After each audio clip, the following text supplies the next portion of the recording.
I'm sorry to have to begin by disagreeing with His Grace. If you're going to be a serious grown-up person and appear to defend the Catholic Church in public in front of an educated and literate audience, you simply have to start by making a great number of heartfelt apologies and requests for contrition and forgiveness. Now, you might ask, you're fully entitled to ask, brothers and sisters, who am I to say that? Well, in the Jubilee Millennium Year of 2000, the Vatican spokesman, Bishop Piero Marini, said, explaining a whole sermon of apology given by His Holiness the Pope, begged forgiveness for, among some other things, the Crusades, the Inquisition, the persecution of the Jewish people, injustice towards women, that's half the human race right there, and the forced conversion of indigenous peoples, especially in South America, the African slave trade, the admission that Galileo was right, and for silence during Hitler's final solution, or Shoah.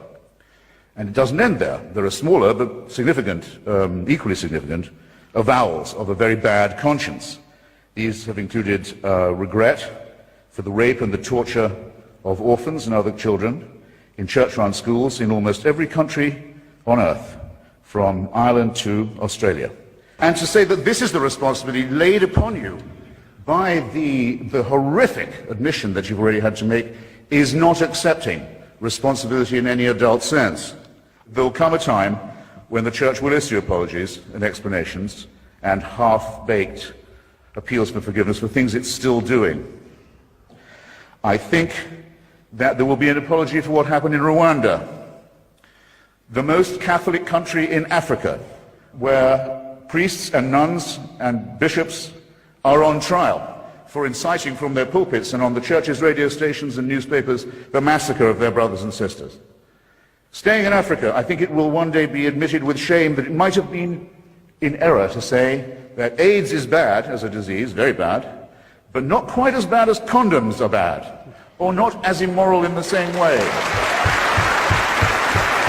I say it in the presence of His Grace, and I say it to His face. The preachings of His Church are responsible for the death and suffering and misery of millions of His brother and sister Africans, and He should apologize for it. He should show some shame.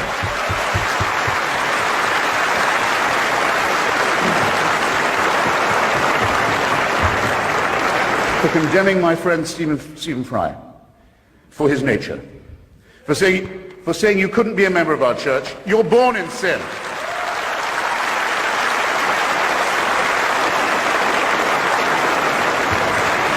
He's not being condemned for what he does, he's being condemned for what he is. You're a child made in the image of God. Oh no, you're not. You're a faggot. And you can't join our church and you can't go to heaven.